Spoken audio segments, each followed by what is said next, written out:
Like, I like unity. For as aggressive as and confrontational as I can be in my professional life, and some might say my personal life, unity is a good sounding word. And so it's very interesting that dichotomy, because they're using that word and using it in a harmful, deleterious way.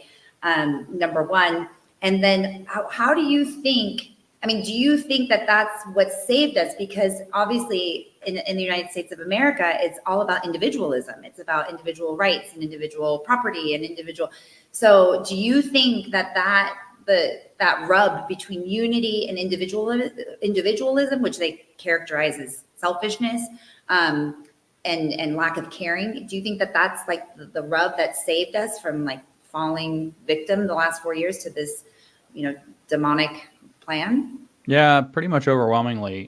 The American individual spirit, and then the fact that our Constitution is meant to secure individual liberties, and that people in America still feel that in their bones, at least if they're over 30 or 35 maybe, has really played the crucial role. Because you hear, if you get a warm feeling when you hear the word unity, but it turns out this is how the communists trick people. This is how they tricked people 100 years ago. This isn't new. They don't just use words, they misuse words, but in fact they pervert the words. So when they say we're going to have unity, what they actually mean is we have created a contrived standard and we're going to have unity under that standard. And they don't mean we're actually all going to come together. What they mean is we're all going to do what we said. This isn't a voluntary unity. This isn't an organic or a natural unity. They're declaring the standard. In order for us to have national unity, everybody has to get vaccinated. And there was no space at all whatsoever in that. It wasn't we have to get to 90% even. It was every time we got close to some percentage they said that we had to get to, the percentage went up. Right. It was everybody has to get vaccinated, 100%. And the reason for that, as far as I can tell, wasn't anything to do, obviously, with public health, and we can do whatever conspiracies we want with what they wanted to achieve with that. But I think the primary reason for that was that if it wasn't everybody, you couldn't force or demand true unity on a whole new arbitrary standard. And that's what this is about. So we're going to move into an anti-racist future. So everybody has to be an anti-racist activist, according to Ibram Kendi. And this is, some people reject that, but those people get branded as racists. It's all set up to do the exact same model. So they're not using the word unity in the terms of unity. They're using the term unity in everybody that agrees with us wants to have unity. And if you don't get on board, you're the reason that we don't have it. And frankly, we repelled this. If you recall, when Joe Biden took the presidency, the first campaign the Democratic Party ran and his administration ran, kind of as a rhetorical campaign or a public campaign, was we're going to have unity now. Now that I'm president, enough fighting. Trump is over. We don't have to fight anymore. Trump was the bad guy causing all the fighting. Now we can come back. The adults are in charge and we can have unity. And actually about 100 million Americans laughed at him. We saw it. I remember him saying it, and the responses immediately being on Twitter, unity according to who? You? Like, we have to follow your rules? Like, no. And so this campaign, actually, the Democrats tried it explicitly, like with the word, and it fell on its face. But it's been more subtle, like you said, as a Trojan horse, whether it's wearing the suit, the white coat of public health, whether it's wearing the rainbows of queer theory, whether it's wearing, I don't even know what the Black Lives Matter, Black Bloc or something like that, coming to burn down your police station of BLM. Like, BLM had no positive public face. I don't even understand how it became so popular. But whatever the outer garb is, it's the same idea. There's a Trojan horse, and what's inside it depends on how clear and strident you want to be, but what's inside, period, are insurgents, ideological and practical insurgents who will come into your institution and transform it according to the demands if you let them in. But what's more clear to specifically to say is what's inside are Maoist activists or Maoist organizers who are going to try to turn your institutions around their set of utterly intolerant policies. So who is they, and what are they trying to do? I know you're saying this is a communist takeover. Sure. Well, okay. The they question's super hard, and this has nothing to do with Jews. So every time we get to the they, somebody in the comments is like, it's the Jews. It's not the Jews. Oh, it's just yeah. not. No. It's always not the Jews, guys. Calm down. And what they then say is James is paid by the Jews. Attention, Jews, send your checks sooner because they haven't showed up yet. I haven't got one Jew check yet. This is terrible. But okay, it's not the Jews. Let's look at Charlie Munger. Charlie Munger was Warren Buffett's business partner at Berkshire Hathaway until he died recently. I'm not saying that Charlie Munger is a they. I'm saying that Charlie Munger has a very famous quote, which is, show me the incentive and I'll show you the outcome. So the theys, in this case, we have kind of a set of different theys that are working in concert, are the people who are incentivized to do, or are incentivizing these things to happen. So we have these demonstrations that are being paid for by NGOs. You can bet whoever's writing the check to the nonprofit that's organizing 5,000 people to block the road to an airport probably is one of the theys, right? And whether that's, they always have like these smaller ones and a subsidiary model, but if you follow up the chain, it's always somebody like the Rockefellers, the Tides, the Open Society Foundation, that's your Soros, or you start finding tons of United Nations involvement. You find that the corporate environment is overwhelmingly incentivized by the World Economic Forum and what it's doing. You find that the educational environment is overwhelmingly incentivized by UNESCO, which is a subsidiary of the United Nations.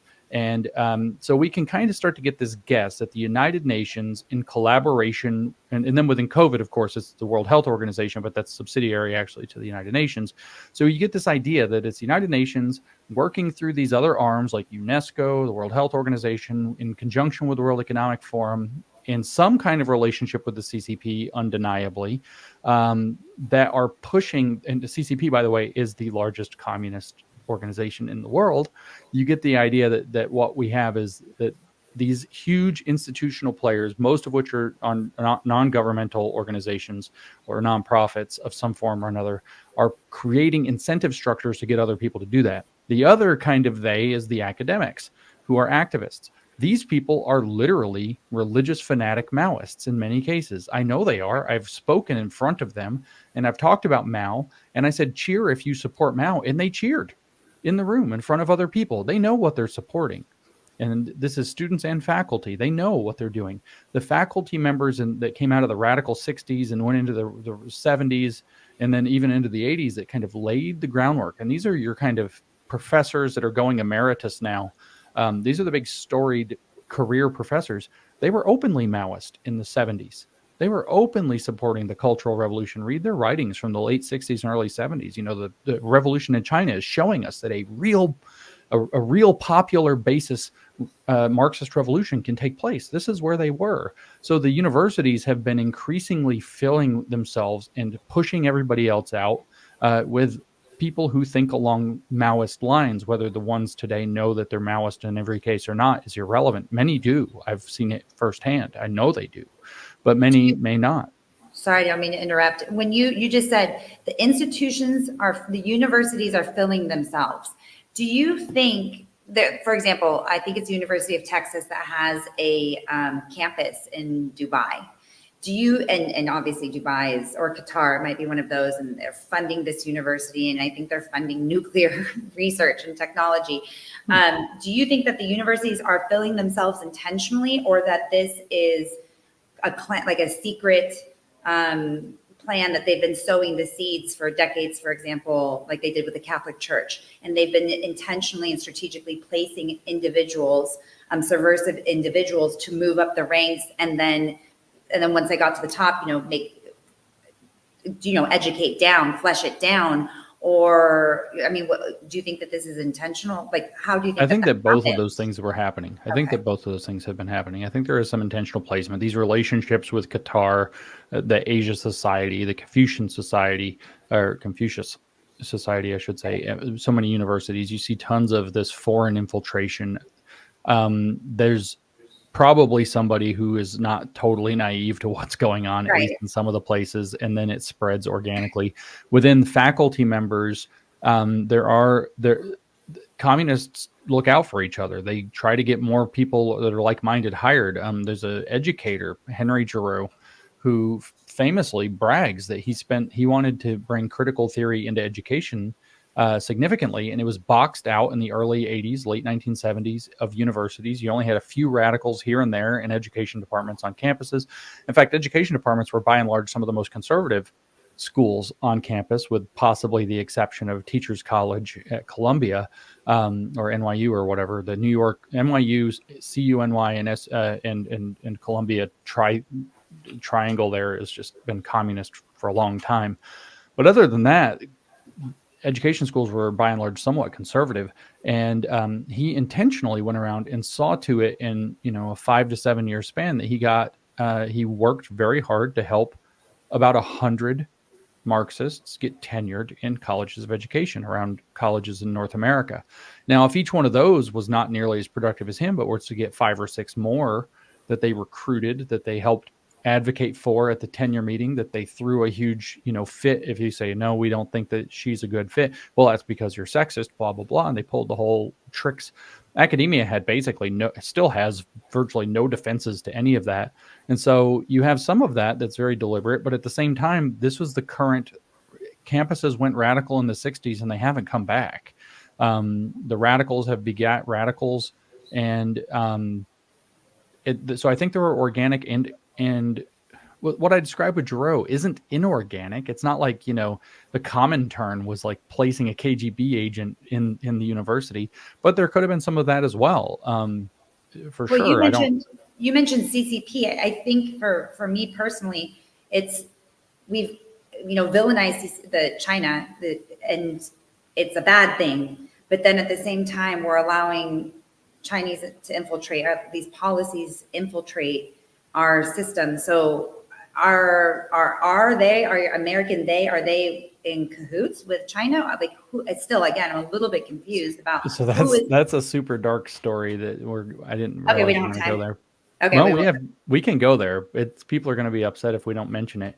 Yeah. So the system the economic system that they have in China right now was not engineered by China. It was engineered by Americans from Harvard.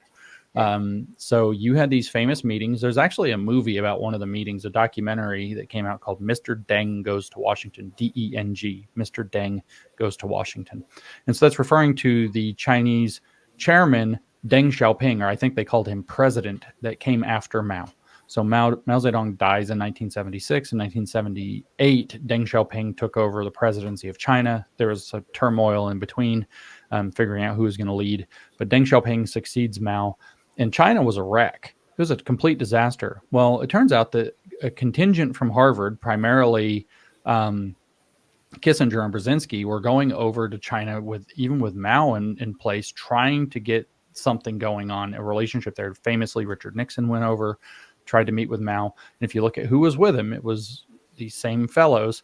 And so when Mao died and Deng Xiaoping took over, Deng Xiaoping inherited an economic catastrophe, starving, dying people, an economy absolutely obliterated by Mao's psychopathy and communism. And he kind of threw up his hands and famously said, I don't care if the cat is black or white as long as it catches mice. In other words, I don't care what kind of system. I don't care if it's pure Marxist socialism. I don't care if it has some businesses running. We got to get the economy of China running again. And Kissinger and Brzezinski, among others, met and figured out a new economic model for China where all of China would become a huge corporate state. It would become, in fact, the manufacturer for the world, allowing countries like the United States to become a purely consumer economy, not a productive, consumptive economy, but just a consumptive economy, a service economy, ultimately. So we would take away primary manufacturing from most of the rest of the world, locate it in China. China would be able to make a lot of money doing that, get their economy off the ground by being primary manufacturers, basically taking dispossessed poor people and communists, turning them into, slaves working for, $1 a day or $1 a week or $1 an hour, depending, or whatever. And we all know about the suicide nets where they were getting mistreated so badly that they had to put up nets to keep people from killing themselves at work routinely. And so China became the manufacturing base for the world. And in exchange, though, because China was a socialist country and Deng Xiaoping said it would all be done for the glory of socialism, they had very strict rules. If you want to participate in this Chinese CCP corporate subsidiarity model, that's this, what I would say is, if we look at kind of, before Lenin, you had communism 1.0 that didn't work anywhere. And then you have Lenin up through Mao, and you have communism 2.0 that was actually brutally successful, but not at penetrating the West. Well, the CCP represents communism 3.0. And a lot of people are still thinking in communism 2.0, and they can't figure out how what's happening is communist. Well, China is running a model where all those big corporations, all those manufacturers, you can get rich as, I mean, and there's literally a show called Crazy Rich Asians. You can get Right. crazy rich, but the only way that you're going to be allowed to make it at that scale in China is through your service to the CCP at the end of the day. And so there's in a sense one mega corporation in China that's called the CCP, and every other corporation underneath it is subsidiary to it. So now you take a corporation that's we'll take two examples. One is Nestle and one is Nike. Okay, so Nestle is a corporation, but it's a Western corporation, but they have a major office in China. It turns like a huge amount of money, blah, blah, blah. So they literally have a full-blown China branch of Nestle. That can't exist unless it's also CCP subsidiary, and then they can start working inside of Nestle to change Nestle's overall corporate policy, so that subsidiary can stay fully active. Now we look at Nike, they probably have the same thing, but let's pretend that they don't. Let's pretend they're a purely American company out there in Portland, and they want to do business in China. The retail market in China, now that it's got a consumer economy going, or production economy going, I should say, the retail market is gigantic. There's 1.25 billion plus people there, many of whom idolize the NBA. Well, there's your NBA being woke, by the way. But they want to buy Nike, which they call Neek, is really popular there. And so Neek, and Adidas. Yeah, I've been to China. I've seen this. The brand name thing is huge. Well, Nike's not allowed in to their market whatsoever unless Nike finds policies that the CCP agrees with. So now Nike becomes not necessarily exactly a subsidiary, but kind of like a vassal company to the CCP. So now the CCP's values start flowing everywhere globally out of companies like Nike and Nestle, but also any company that wants to do a deal with the CCP and get past its socialist firewall. And as it turns out, there are manufacturing based. So it's not like we can just tell them, like we would have done to the Soviet Union 100 years ago or whatever, to go jump in a lake. We can't produce many things. Like, your favorite cowboy yeehaw, let's take back the border, shoot the CCP out of the sky. Probably doesn't realize that the United States has exactly 0 primary lead manufacturers or smelters. We cannot produce lead from ore in the United States at all. We have secondary lead smelters, but we have 0 primary lead smelters, which means if you want to go shoot at the CCP, guess where you have to buy your bullets? Right. The lead to make your bullets has to come from another country. And of course, China doesn't have any problem producing a large percentage of the world's lead. So that's kind of a problem for you. Meanwhile, those same exact economic and social policies, so this is really the they a little bit more deeply, that people like Kissinger architected and Brzezinski architected in China with Deng Xiaoping. They created this model in the West that was epicentered at the United Nations and the World Economic Forum that is now called, after this program was developed, it got lumped into what is now called ESG. ESG was invented in 2003. So the idea was there. Stakeholder capitalism was the name of it all the way back to the 1970s. But the tool didn't exist until 2003, and it didn't really get off the ground until about 2009 or 11 after the big financial crash, and then Occupy Wall Street, and then they realized that woke destroys everything. So what used to be called corporate responsibility or social responsibility blew up, got rolled into the economic policies, got rolled into these very corrupt governance policies, and the whole point of ESG from day one, created at the United Nations, by the way, the whole point of ESG from day one was to figure out how to use the reservoirs of passive investment money, primarily people's pensions, in order to do impact, or in other words, activist investing.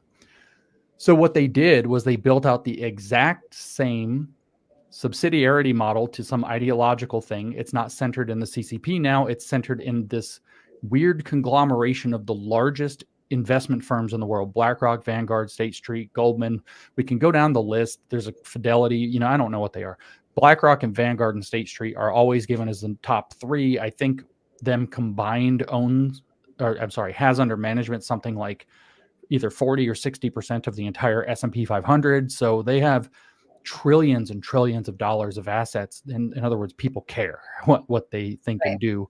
And they actually have controlling ownership in terms of, being able to use their stock, that they don't technically own the money. They just own they hold the shareholder rights to the stock. So they can show up to, say, a Boeing meeting and tell them, if you want to maintain access to your listing, if you want to maintain access to these indices for index funds, if you want to maintain access to short-term capital in order to meet your supply-demand spikes, all that's easy. You just have to be ESG compliant. And the S in ESG is social. And the S in ESG therefore means DEI. So you're going to be DEI compliant. You're going to follow our environmental policies, and you're going to govern your company by putting our people in your company, or else we're not going to give you a good score. Everything goes to crap. So it's a gigantic cartel that's twisted all of our corporations. The goal is to make the corporations in China grow and the corporations in the United States die. That's the whole point. But it's the same model in both places that was architected not by Deng Xiaoping and the Communist Party of China, but by Henry Kissinger primarily, and his men. He had a protege at Harvard named Klaus Schwab, by the way, who came up with stakeholder capitalism in the years that he worked with Kissinger at Harvard, getting a master's degree there. And so these guys came up with the system and found two ways to implement it. One was the test model in China underneath the desperation of an already command economy with Deng Xiaoping, who's willing to take a shot at it, made China very wealthy, dragged billions of people out of poverty. But unfortunately, the trade-off to doing that was opening up the West to not just a relationship with a communist country that seeks to subvert it, but specifically that makes them dependent on a communist country that wants to subvert it. Meanwhile, these brilliant guys figured out, believing that this was the best system there was anyway, working with the United Nations and then with the World Economic Forum. That's Klaus Schwab's gig. So there wasn't much distance between Kissinger and that they could implement this exact same system and be the oligarchs on this side of the world. And then there's other reasons why they want to shrink the West and grow Asia that are kind of another matter of dark speculation. But the ultimate truth is that communism evolved